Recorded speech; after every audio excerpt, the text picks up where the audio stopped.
Hey there, I'm Dave Hearn, and I'm the director of Kissimmee Park Observatory and the creator of Star Hopping. In this week's Star Hopping Extra, we'll begin a series of episodes dedicated to help you plan for and view the great North American solar eclipse in August 2017. More great stuff about that right after this. Stay tuned.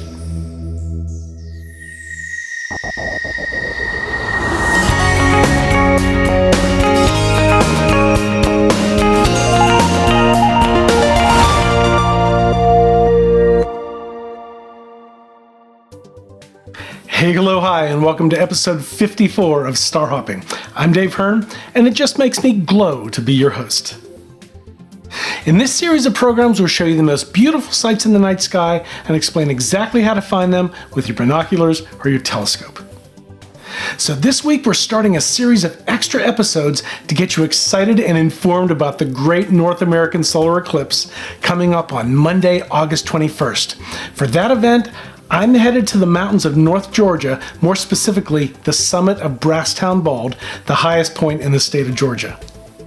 For this amazing celestial occurrence, I plan to be live streaming coverage of the progress of the moon's shadow. This assumes that the internet does not completely crash due to all the information that everybody will be posting about the eclipse. If by some chance it does indeed crash, I'll be creating a documentary of the event to post here on YouTube afterwards. So there are many things to know about this event. Most basically, what are the celestial mechanics that let a solar eclipse occur? A total solar eclipse occurs when the moon, just as it reaches its new moon phase, passes between the sun and the earth. The sun casts a shadow of the moon onto the surface of the earth, and we see a solar eclipse.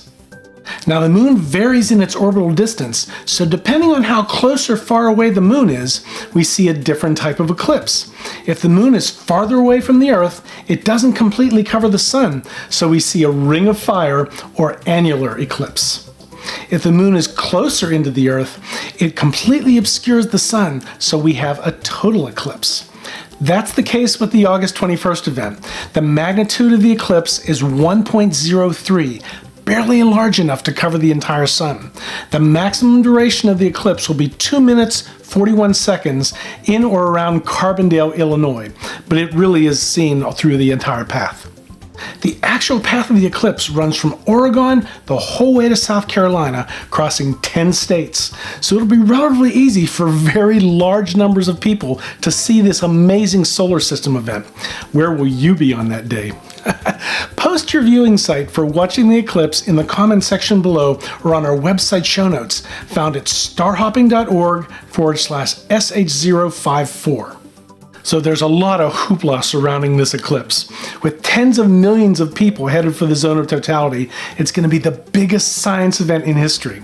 Hotel rooms are being snapped up all along the path of the eclipse, so if you're interested in standing in the shadow of the moon, you need to book now.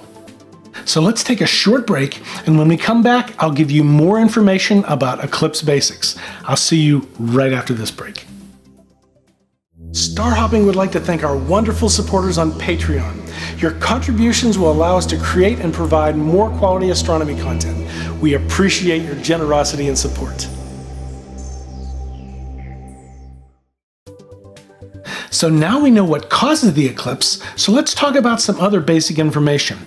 In any eclipse, whether it's of the sun, known as a solar eclipse, or of the moon, known as a lunar eclipse, there are 5 main events. The first is first contact.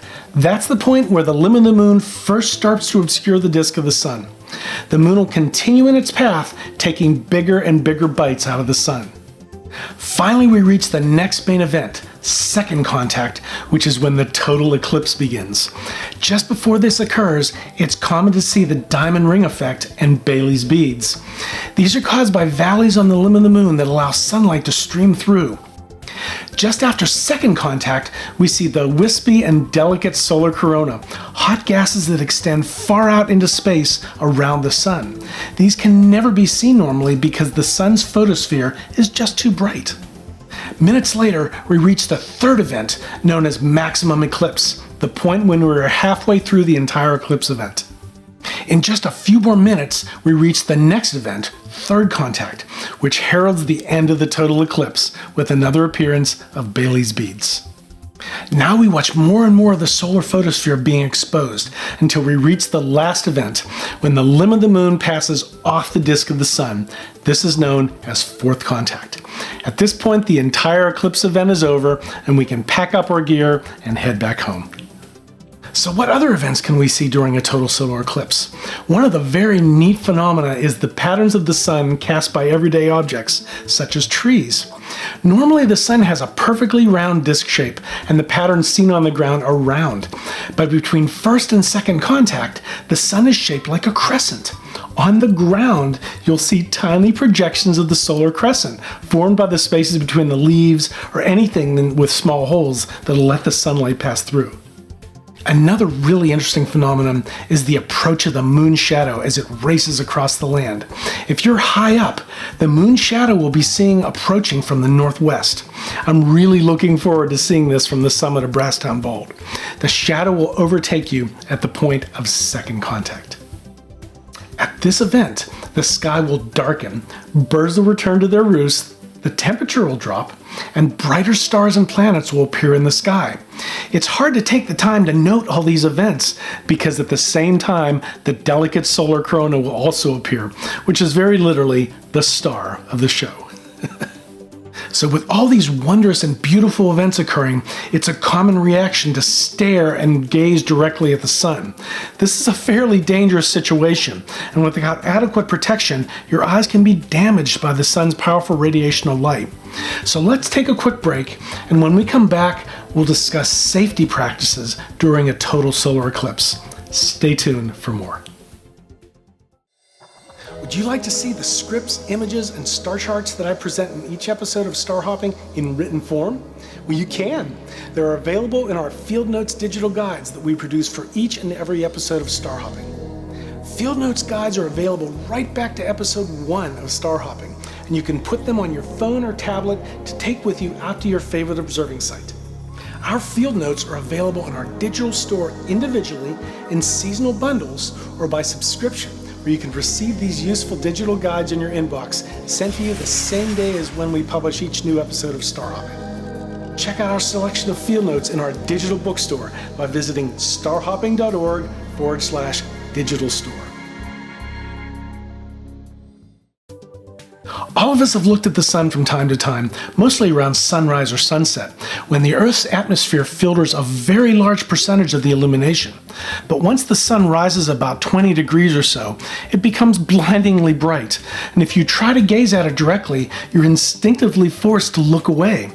Perhaps when you were young, you used a magnifying glass to catch leaves or paper on fire, using the light of the sun and the magnifying glass to focus a white-hot laser beam of light. The paper started to smoke and then burst into flames, right? The lens of a magnifying glass is very similar to the lens of a telescope or binoculars. So imagine using binoculars to look at the sun. Just imagine it, and don't ever do it. Just imagine it. The objective lens of the binoculars will focus that intense laser beam of light onto the retinas of your eyes, and it'll burn them, affecting your vision for the rest of your life. So you don't want to do it. Same goes for the telescope, except the light is brighter and even hotter when focused.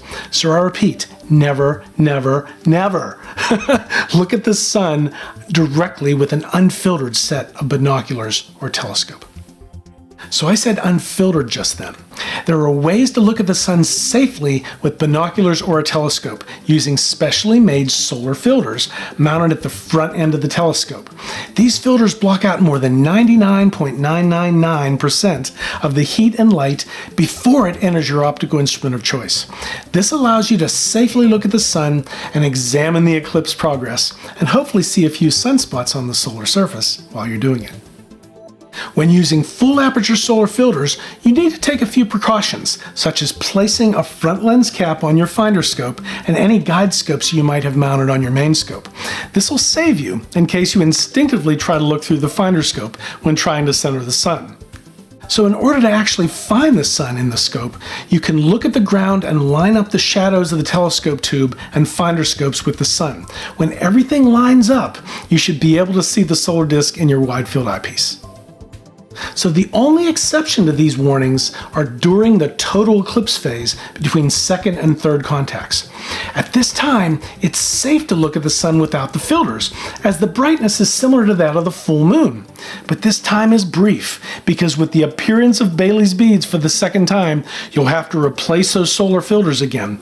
Don't forget to do this. You don't want to get a flash of the photosphere through your telescope. So even if you're not using binoculars or your telescope to watch the eclipse, you still need to provide protection for your eyes. Don't be fooled into thinking your sunglasses will save you. You need to find some special eclipse glasses online. These are essentially solar filters, the same thing that's on the telescope, but they're mounted in a pair of cardboard glasses that you can wear. These will safely allow you to look up at the sun with just your eyes and look as long as you want. Eclipse glasses are available all over the internet, but I'll provide a link to a good source in the show notes of this episode, found at starhopping.org/sh054. Again, don't wait to order, as it'll be very difficult to get your hands on these or any other solar observing equipment for that matter as we get closer to the event. So what equipment do you need to view the eclipse? It depends on how much you want to see. If you're just using your eyes, then eclipse glasses that I mentioned just before the break will do the trick perfectly. But if you want to see things in more detail, then you'll need to use binoculars or a telescope. For binoculars, you need to pick up 2 solar filters, one for each lens. This will cover the front of the 2 objectives of the binoculars, and they should fit snugly. If you're using a telescope, you'll need to find a larger filter that'll cover the entire front aperture of the telescope. The filter needs to fit rather snug, so there's no chance of it falling off while observing the bright sun. So if you're a binocular user, it's really nice to have a binocular stand to hold the binoculars in place so you don't have to hold them with your hands, which can get very tiring after you do that for a while. For your telescope, you'll need to bring your entire mount so it can track the sun and you can continue to comfortably view it as the eclipse proceeds. If you're into trying to photograph or video the event, which I think is going to be a very popular goal, there's a lot of other equipment that you might need and a lot of strategy and planning that is really required in order to capture all the eclipse events. I'll be covering that in a later episode in this series.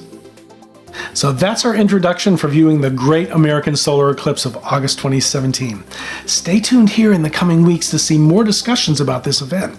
Make sure to subscribe to the YouTube channel or the podcast so you don't miss any of these important episodes. So we started out discussing the celestial mechanics that create a solar eclipse. Then we talked about the 5 main events that occur in every eclipse, whether it's a lunar or solar eclipse. Then we discussed the safety practices that you need to be aware of when observing a total solar eclipse. And finally, we talked about the basic equipment that you use to view the eclipse, whether it's just with your own eyes or whether you're using binoculars or a telescope. So I would highly encourage you to really consider making an effort to go see the total solar eclipse and find a place in the moon's shadow on the center line. It's a major lifetime event that everybody really should see.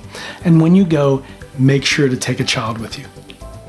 So that does it for this week's episode. You can find the show notes on our website at starhopping.org/sh054, where you can comment and leave any questions you may have. You can also contact me personally on Twitter at StarHoppingMan, where I'd love to help you with any astronomy or observing questions. So feel free to reach out to me with your questions. I'm here to help. Well, thank you very much for joining me here. I know I've said it before, but I know you have many choices of what you can watch online, and I'm very appreciative that you spend your time learning about astronomy and hanging out here with me. I'll see you next time with more star hopping tips and tricks. Hey, thank you so much for hanging out with me here on Star Hopping. I publish new episodes every other week on Thursdays. Make sure you subscribe to the channel by clicking on the logo down there in the right-hand corner so you don't miss a single episode. And for some more Star Hopping content, visit my website at starhopping.org. You can click on this icon right here to visit. See you next time on Star Hopping.